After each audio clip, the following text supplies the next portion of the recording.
Hello all, welcome to Kerala stock market guide. അപ്പോൾ എന്തിൻ്റെ വിശേഷം? അപ്പോൾ ഇന്നത്തെ ഒരു പ്രീ മാർക്കറ്റ് സെഷനിലേക്ക് എല്ലാവർക്കും സ്വാഗതം. സോ ഇന്നൊരു വെള്ളിയാഴ്ചയാണ് ആൻഡ് ഈ മാസത്തെ അവസാനത്തെ ട്രേഡിംഗ് ഡേയ്സിലേക്ക് മാർക്കറ്റ് കടന്നിരിക്കുകയാണ്. സോ എല്ലാവരും കെയർഫുള്ളായിട്ട് ട്രേഡ് ചെയ്യുക എന്നുള്ളതാണ് എനിക്ക് ആദ്യമേ പറയാനുള്ളത്. സോ ആദ്യം നമുക്ക് ഗ്ലോബൽ മാർക്കറ്റ് ഒന്ന് അനലൈസ് ചെയ്യാം. ഗ്ലോബൽ മാർക്കറ്റ് നോക്കുവാണെങ്കിൽ തന്നെ ഒരു US മാർക്കറ്റ്സിലൊന്നും വലിയ സ്ട്രെങ്ത് സ്റ്റോക്ക് വൈസ് നമ്മൾ കാണുന്നില്ല. പല സ്റ്റോക്സിലും എനിക്ക് ഒരു സ്ട്രെങ്ത് US മാർക്കറ്റിൽ കാണുന്നില്ല. ആൻഡ് യൂറോപ്യൻ മാർക്കറ്റ്സ് നോക്കുവാണെങ്കിൽ സ്ലൈറ്റ്ലി നെഗറ്റീവാണ്. സോ ഇന്ത്യൻ മാർക്കറ്റിലും അത് റിഫ്ലക്ട് ചെയ്യാനുള്ള ഒരു പോസിബിലിറ്റി നമുക്ക് ഉണ്ട്. ആൻഡ് ഗിഫ്റ്റ് നിഫ്റ്റി നോക്കുകയാണെങ്കിൽ തന്നെ സ്ലൈറ്റ്ലി പോസിറ്റീവാണ്. ബട്ട് അതുകൊണ്ട് തന്നെ നമ്മൾ നിഫ്റ്റി ബുള്ളിഷ് ആയിരിക്കുമെന്നുള്ളൊരു വലിയ സൂചനയൊന്നുമില്ല. ജസ്റ്റ് മേ ബി ഒരു കൺസോൾട്ടേഷൻ ഫേസിൽ ഇന്ന് മാർക്കറ്റ് ഇരിക്കാൻ സാധ്യതയുണ്ട്. ഇപ്പം ജാപ്പനീസ് മാർക്കറ്റ് ആണെങ്കിൽ ലൈറ്റ്ലി പോസിറ്റീവാണ്. ബാക്കി ഏഷ്യൻ മാർക്കറ്റ്സിലൊന്നും വലിയ പ്രശ്നങ്ങളില്ലെങ്കിൽ പോലും US മാർക്കറ്റ്സിൽ ഉണ്ടായ ഒരു സെല്ലിംഗ് പ്രഷറും നമ്മുടെ ഇന്ത്യൻ മാർക്കറ്റ്സിലേക്ക് തുടരുമോ എന്നുള്ള കാര്യം നമുക്കൊന്ന് വാച്ച് ചെയ്യേണ്ടതാണ്. ഓക്കെ, അപ്പോൾ ഇന്നത്തെ ഒരു ദിവസം കെയർഫുൾ ആയിട്ടിരിക്കുക എന്നുള്ളതിന് ആദ്യ പകുതി തന്നെ എനിക്ക് പറയാനുള്ളത്. ആൻഡ് ബാങ്ക് നിഫ്റ്റി ലെവൽസും കൂടെ ഞാൻ പറഞ്ഞു തരാം. സോ ഇന്ന് ഞാൻ അധികം ബാങ്ക് നിഫ്റ്റിയിൽ ഫോക്കസ് ചെയ്യുന്നില്ല ലെവൽസിൽ. കാര്യം മാർക്കറ്റ് കൺസോൾട്ടേഷൻ ആണ്. അപ്പോൾ ഞാൻ ഇന്ന് വെയിറ്റ് ചെയ്യുന്നത് മാർക്കറ്റ് ഈ ഏരിയാസ് ബ്രേക്ക് ചെയ്യാനാണ്. ഒന്നെങ്കിൽ പ്യൂർലി ഇതൊരു സപ്ലൈ സോണായിട്ട് വർക്ക് ചെയ്യാൻ സാധ്യതയുണ്ട്. 26,080 എന്നുള്ള സോൺസ് ഒരു സപ്ലൈ ആയിട്ട് വർക്ക് ചെയ്യാൻ സാധ്യതയുണ്ട്. സോ മേ ബി ഈ ഏരിയയിൽ ഞാൻ കുറച്ച് കെയർഫുൾ ആയിരിക്കും. ആൻഡ് ഞാൻ വലിയ മൂവ്മെൻറ്റുകൾ പ്രതീക്ഷിക്കുന്നത് ഏത് സോൺ ബ്രേക്ക് ചെയ്യുമ്പോഴാണ് ഈ 26,100 എന്ന് പറഞ്ഞ സോൺ ബ്രേക്ക് ചെയ്ത് റിട്ടസ് വന്നാൽ മാത്രമേ ഞാൻ ബുള്ളിഷിലൊരു വലിയ മൂവ്മെൻറ്റ്സ് ബുള്ളിഷ് സെൻറ്റിമെൻറ്റ്സിലേക്ക് മാർക്കറ്റ് പോകുമെന്ന് കരുതുന്നുള്ളൂ. അല്ലാത്ത പക്ഷേ ഒരു കൺസോൾട്ടേഷൻ ഫേസിലായിരിക്കും നിൽക്കുക. So I want Nifty to cross 26,100. Okay, അപ്പം ഒരു ബെയറിഷിലേക്ക് മാർക്കറ്റ് പോകും എന്ന് എനിക്ക് ഉറപ്പിക്കണമെങ്കിൽ മാർക്കറ്റ് ഏത് റേഞ്ച് ബ്രേക്ക് ചെയ്യണം? ഒരു 25,590 ഈ റേഞ്ച് ബ്രേക്ക് ചെയ്ത് താഴെ വരികയാണെങ്കിൽ മേ ബി നമുക്കൊരു ബെയറിഷ് ട്രേഡുകളിലേക്ക് ഞാൻ നിഫ്റ്റിയിൽ ഫോക്കസ് ചെയ്യും. അല്ലാത്ത പക്ഷം ഒരു ബുള്ളിഷ് വ്യൂവിൽ തന്നെ മാർക്കറ്റിൽ നിൽക്കും, അല്ലെങ്കിൽ ഒരു കൺസോൾട്ടേഷൻ ആണെന്നുള്ള രീതിയിൽ നിൽക്കും. സോ നിഫ്റ്റിയിൽ ഇന്ന് വെള്ളിയാഴ്ച കൂടെ ആയതുകൊണ്ട് നല്ല വോളറ്റിലിറ്റി ഉണ്ടാകാൻ സാധ്യതയുണ്ട്. സോ ഞാൻ ജസ്റ്റ് ഒന്ന് വെയിറ്റ് ചെയ്യും. ഇപ്പോൾ ബാങ്ക് നിഫ്റ്റിയൊക്കെ ഒന്ന് വെയിറ്റ് ചെയ്ത് മാത്രമേ ഞാൻ തീരുമാനങ്ങൾ എടുക്കത്തുള്ളൂ. ഓക്കെ, അപ്പോൾ ബാങ്ക് നിഫ്റ്റിയിലും കൂടെ ഞാൻ വ്യൂ പറയുകയാണ്. സോ രണ്ടിലും പ്യൂർലി ഇന്നൊരു കൺസോൾട്ടേഷൻ, അല്ലെങ്കിൽ ഇന്ന് ആ ഒരു കൺസോൾട്ടേഷൻ ബ്രേക്ക് ചെയ്യുന്നവരെ വലിയ ട്രേഡുകളൊന്നും നോക്കരുത് എന്നേ ഞാൻ പറയത്തുള്ളൂ. സോ ബാങ്ക് നിഫ്റ്റിയിലും പ്രോപ്പർലി ഉള്ള സെയിം വ്യൂ ആണ്. ഒന്നുകിൽ ഇതൊരു ഡിമാൻഡ് ഏരിയ ആയിട്ട് വർക്ക് ചെയ്യുക 57,480. കാര്യം കൺസോൾട്ടേഷൻ ആണ്. ഈ രണ്ട് സോൺസിനുള്ളിലാണ് മാർക്കറ്റ് കളിക്കുന്നത്. സോ ഇതിൻ്റെ ഇടയിൽ നമ്മൾ കൂടുതൽ ട്രേഡ്സ് നോക്കാതിരിക്കുന്നതായിരിക്കും ബെറ്റർ. ജസ്റ്റ് ഈ ഒരു ഏരിയയിൽ വരുന്ന പ്രൈസ് ആക്ഷൻസ് ഒന്ന് പഠിക്കാൻ ശ്രമിക്കുക.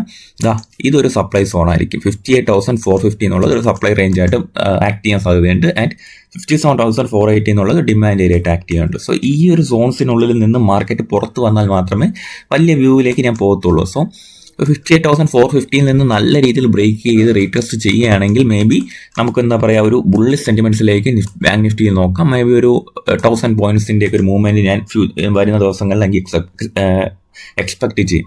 സോ അപ്പം ഈ ഒരു ഏരിയാസ് കടന്നു കിട്ടുന്നവരെ തൽക്കാലം ബാങ്ക് നിഫ്റ്റിയിലും ഒന്ന് അഗ്രസീവ് ആവാതെ ഇരിക്കുക. ഓക്കെ, അപ്പം ബെയറിഷ് ട്രേഡ് നോക്കുന്ന ആളുകളാണെങ്കിൽ ജസ്റ്റ് ഈ ഏരിയ ബ്രേക്ക് ചെയ്ത് റീടെസ്റ്റ് ചെയ്യുന്നവരെ വെയിറ്റ് ചെയ്യുക. അല്ലാത്ത പക്ഷം ഒരു വലിയ അഗ്രസീവ്നെസ് ബാങ്ക് നിഫ്റ്റിയിൽ ഇന്നത്തെ ദിവസം കാണിക്കേണ്ടതില്ല എന്നാണ് എൻ്റെ അഭിപ്രായം. സോ അപ്പോൾ നമുക്ക് കുറച്ച് സ്റ്റോക്സ് നോക്കേണ്ടതുണ്ട്.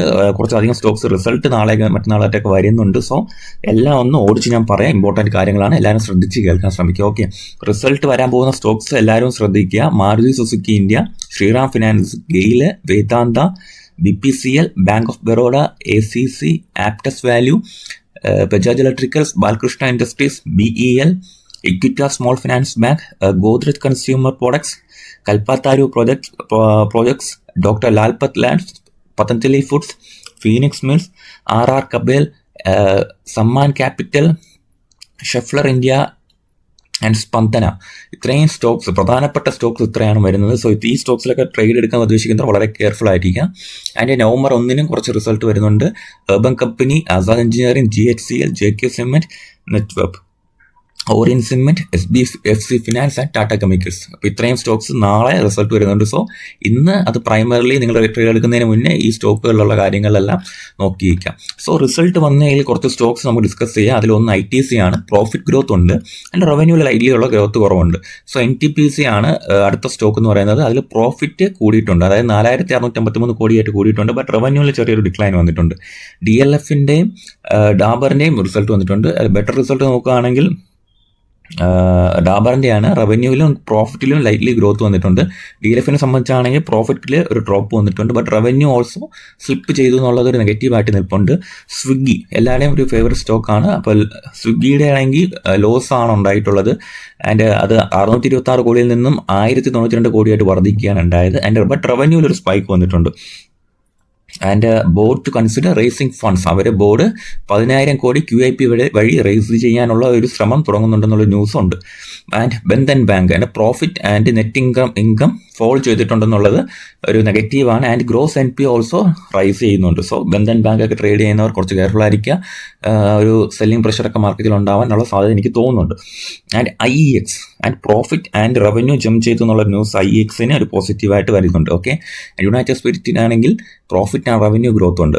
TD പവർ സിസ്റ്റത്തിനും പ്രോഫിറ്റ് ആൻഡ് റവന്യൂ ജംപ് ഉണ്ട്. വളരെ നല്ല സ്റ്റോക്കാണ്, നമ്മളൊക്കെ ട്രേഡ് എടുക്കുന്ന സ്റ്റോക്കാണ് TD പവർ സിസ്റ്റംസ്. ആസ്ക് ഓട്ടോമോട്ടീവിനാണെങ്കിൽ പ്രോഫിറ്റ് ആൻഡ് റവന്യൂ ഗ്രോത്ത് ഉണ്ട്. സോ അതും പോസിറ്റീവാണ്. മണപ്പുറം ഫിനാൻസിനാണെങ്കിൽ പ്രോഫിറ്റിന് സ്ലൈറ്റ്ലി ഒരു കുറവ് വന്നിട്ടുണ്ട്. സ്ലൈറ്റ്ലി അല്ല, 62% കുറഞ്ഞു. 572 കോടിയിൽ നിന്നും 217 കോടിയായിട്ട് പ്രോഫിറ്റ് കുറഞ്ഞിട്ടുണ്ടെന്നുള്ളത് ഒരു ലൈറ്റ്ലി മണപ്പുറം ഫിനാൻസിന് നെഗറ്റീവ് ന്യൂസാണ്. ആൻഡ് നെറ്റ് ഇൻട്രസ്റ്റ് ഇൻകം കുറവ് വന്നിട്ടുണ്ട്. ഓക്കെ, സോ മണപ്പുറം ഫിനാൻസും ഞാൻ ട്രേഡ് ചെയ്യാൻ ഒഴിവാക്കുന്ന സ്റ്റോക്കായിരിക്കും. ഗില്ലറ്റ് ഇന്ത്യ ആണെങ്കിൽ പ്രോഫിറ്റ് ആ റവന്യൂവിൽ ഗ്രോത്ത് വന്നിട്ടുണ്ട്.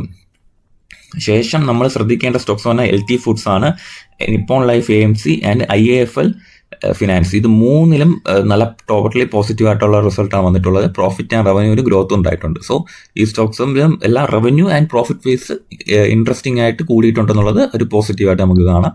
വെൽസ്പൺ കോർപ്പറേഷനും പ്രോഫിറ്റ് ആൻഡ് റവന്യൂ ഇൻക്രീസ് വന്നിട്ടുണ്ട്. ശേഷം ഇത്രയും സ്റ്റോക്സ്, ഒരുപാട് സ്റ്റോക്സ് വന്നിട്ടുള്ളത് കൊണ്ട് തന്നെ ഇത്രയും സ്റ്റോക്സ് സ്ലൈറ്റ്ലി പറഞ്ഞു പോവുകയാണ്. ഇന്നത്തെ ന്യൂസ് ബേസ്ഡ് സ്റ്റോക്ക് നോക്കുകയാണെങ്കിൽ ടാറ്റ കൺസൾട്ടൻസി സർവീസസിൽ ഒരു ന്യൂസ് ഉണ്ട്. അത് ടാറ്റ മോട്ടോഴ്സ് വരെ ടാറ്റ കൺസൾട്ടൻസി സർവീസ് ഒരു 5 ഇയർ എഗ്രിമെന്റിലേക്ക് വന്നിട്ടുണ്ട് ടു ആക്സിലറേറ്റ് അവരുടെ ഓട്ടോമേക്ക് സസ്റ്റൈനബിലിറ്റി എഫേർട്സ്. അവർ ഒരു 2 ടാറ്റ കൺസൾട്ടൻസി സർവീസസും ആൻഡ് ടാറ്റ മോട്ടോഴ്സും കൂടെ ചേർന്നിട്ടുള്ളൊരു എന്താ പറയുക ബിസിനസ് റിലേഷനിലാണ് ന്യൂസാണ് വന്നിട്ടുള്ളത്. BEL ഒരു പുതിയ ഓർഡർ കിട്ടിയിട്ടുണ്ട്. അതായത് 732 കോടിയിലധികം വരുന്ന ഓർഡേഴ്സ് BELന് കിട്ടിയിട്ടുണ്ട്. അത് പോസിറ്റീവാണ്. പിന്നെ MTAR ടെക്നോളജീസിന് ഒരു ഓർഡർ വന്നിട്ടുണ്ട്. 263.54 കോടിയുടെ ഒരു ഓർഡറാണ് MTAR ടെക്കിന് വന്നിട്ടുള്ളത്. സോ അതും പോസിറ്റീവ് ന്യൂസസ് ആണ്. അപ്പം ഇത്രയും സ്റ്റോക്സ് ഞാൻ പറഞ്ഞതെങ്കിലും ഒരുപാട് റിസൾട്ട് ബേസ്ഡ് സ്റ്റോക്സ് ഇനിയും വരുന്നുണ്ട്. സോ അതിൻ്റെ ഡീറ്റെയിൽസ് എല്ലാം ഞാൻ ടെലിഗ്രാം ഗ്രൂപ്പിൽ നല്ല റിസൾട്ട് ഏതൊക്കെയാണെന്ന് വെച്ചാൽ ഇടുന്നതായിരിക്കും. സോ നമുക്ക് വീഡിയോ വലിച്ചു നീട്ടണ്ടല്ലോ, അപ്പോൾ അതുകൊണ്ടാണ് ബേസിക്കലി അറിഞ്ഞിരിക്കേണ്ട റിസൾട്ടുകളെ കുറിച്ച് ഞാൻ പറഞ്ഞത്. അപ്പോൾ നമുക്ക് 1-2 സ്റ്റോക്സ് ചെക്ക് ചെയ്യണമെന്നുള്ള റിക്വസ്റ്റ് വന്നിട്ടുണ്ടായിരുന്നു. സോ ആ സ്റ്റോക്സ് ഒന്ന് നമുക്ക് ചെക്ക് ചെയ്ത് കളയാം. ആൻഡ് അതിലൊന്ന് UBL ആണ്. UBL യുണൈറ്റഡ് ബെവറേജസ് എന്ന കമ്പനിയാണ്. യുണൈറ്റഡ് ബ്യൂറീസ് എന്ന കമ്പനിയാണ്. സോ UBL നോക്കുകയാണെങ്കിൽ കഴിഞ്ഞ കുറച്ച് ദിവസമായിട്ട് ഡൗൺ സൈഡ് ആൻഡ് കൺസോൾട്ടേഷൻ ആണ്.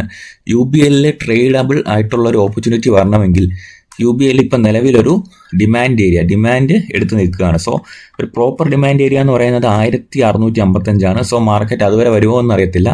ഇന്നലെ ഒരു ഗ്യാപ് ഡൗൺ ഓപ്പണിംഗ് ഉണ്ടായിട്ടുണ്ടായിരുന്നു, ബട്ട് മാർക്കറ്റ് അത് റീറ്റെയിൻ ചെയ്തിട്ടുണ്ട്. സോ UBL മൈക്രോ ലെവലിൽ നമ്മൾ ചാർട്ട് നോക്കുകയാണെങ്കിൽ UBL ഇനിയൊരു ട്രേഡ് ഓപ്പർച്യൂണിറ്റി ഞാൻ നോക്കണമെന്നുണ്ടെങ്കിൽ മേ ബി ഈ ഒരു ഏരിയ അപ്സൈഡ് പോകണം. ഈ ഒരു ഏരിയ ബ്രേക്ക് ചെയ്ത് നല്ലൊരു മൊമെൻറ്റം തന്ന് റീടെസ്റ്റ് തന്നാൽ മാത്രമേ ഞാനൊരു അപ്സൈഡ് പൊട്ടൻഷ്യലിൽ ട്രേഡ് നോക്കത്തുള്ളൂ. അല്ലാത്ത പക്ഷം യുണൈറ്റഡ് ബ്രൂവറീസിൽ ഞാൻ ട്രേഡ് ഒഴിവാക്കും. എനിക്ക് ടെക്നിക്കലി അത്ര ഒരു ഇൻട്രസ്റ്റിംഗ് ആയിട്ട് തോന്നുന്നില്ല. മറിച്ച് ജസ്റ്റ് മാർക്കറ്റ് ഒന്ന് പ്ലേ ചെയ്ത ശേഷം, മാർക്കറ്റ് ഒരു അപ്സൈഡ് പോയ ശേഷം റീടെസ്റ്റ് വന്നാൽ മാത്രമേ യുണൈറ്റഡ് ബ്രൂവറീസിൽ ഞാനൊരു ട്രേഡ് നോക്കത്തുള്ളൂ. ഓക്കെ, ശേഷമുള്ളത് നമ്മുടെ സ്വിഗ്ഗിയാണ്. സ്വിഗ്ഗി നമുക്കറിയാം റിസൾട്ട് വന്ന ശേഷം ഇത്തിരി മോശം റിസൾട്ടായിരുന്നു. സോ തൽക്കാലം നമ്മളെപ്പോലുള്ളവർ അത് ട്രേഡ് ചെയ്യണ്ട, ഒന്ന് വെയിറ്റ് ചെയ്യുന്നതായിരിക്കും ബെറ്റർ. കാര്യം നമുക്ക് ടോട്ടൽ സ്ട്രക്ചർ നോക്കാം. സ്ട്രക്ചർ നോക്കുമ്പോഴത്തേക്കും പിന്നെ സ്വിഗ്ഗിയുടെ ഓവറോൾ ടെക്നിക്കൽ സ്ട്രക്ചർ നോക്കുകയാണെങ്കിൽ ഞാൻ പോസിറ്റീവാണ്. ഹയർ ഹൈ തന്നു പോകുന്ന സ്ട്രക്ചറാണ്. ഓക്കെ, ബട്ട് റിസൾട്ട് വന്ന സ്ഥിതിക്ക് ഇതിലെന്തായാലും ഒരു പാനിക് സെല്ലിങ്ങിനുള്ള സാധ്യതയുണ്ട്. ആൻഡ് ഈ ഒരു ഏരിയയിൽ കുറച്ച് പ്രോപ്പർലി റെസിസ്റ്റൻസ് എടുക്കുകയാണ് മാർക്കറ്റ്. 479 to 460 ഈ റേഞ്ചാണ് മാർക്കറ്റിൻ്റെ റെസിസ്റ്റൻസ്. സോ ഇനിയിപ്പോൾ എവിടെയായിരിക്കും മാർക്കറ്റ് ഹോൾഡ് ചെയ്യുക എന്ന് പറയാൻ കഴിയില്ല. ഒരു സെൽ ഓഫ് വരികയാണെങ്കിൽ 370 റേഞ്ച് ഒക്കെ ആയിരിക്കും. മേ ബി ഒരു ഇനീഷ്യൽ സപ്പോർട്ട് എന്നുള്ള റേഞ്ചിൽ 370 ഒരു നല്ല ഏരിയ ആയിട്ട് വർക്ക് ചെയ്യാൻ സാധ്യതയുണ്ട്. സോ ഇപ്പം 370 നിന്ന് മാർക്കറ്റ് എങ്ങനെ റിയാക്ട് ചെയ്യുന്നു എന്ന് നോക്കിയ ശേഷം നമുക്ക് ബാക്കി തീരുമാനം എടുക്കാം. ആൻഡ് ഈ ഒരു സോണും. അപ്പം ഇന്നത്തെ അതായത് റിസൾട്ടിലുണ്ടായ ഒരു എഫക്റ്റ് ഇന്ന് എന്തായിരിക്കും എന്നുള്ളത് വെയിറ്റ് ചെയ്ത് തന്നെ കാണണം. ബട്ട് ഈ ഒരു ഏരിയ ആയിരിക്കും ഫസ്റ്റ് ഒരു ഡിമാൻഡ് ഏരിയ ആയിട്ട് വർക്ക് ചെയ്യാൻ സാധ്യത, 360 to 380 റേഞ്ച്. ഓക്കെ, അപ്പം കൂടുതൽ സ്റ്റോക്സ് ഒക്കെ നമുക്ക് വൈകിട്ട് ഡിസ്കസ് ചെയ്യാം. ഇന്ന് ഇത്തിരി വൈകിപ്പോയി, ക്ഷമിക്കുക. അപ്പോൾ ഏതെങ്കിലും സ്റ്റോക്കിൽ ഡൗട്ട് ഉണ്ടെങ്കിൽ നിങ്ങൾ കമൻറ്റ് ബോക്സിൽ ഇടാം, നമുക്ക് ഡീറ്റെയിൽ ആയിട്ട് വൈകിട്ടും ഡിസ്കസ് ചെയ്യാവുന്നതാണ്. ഓക്കെ, അപ്പോൾ താങ്ക് യു.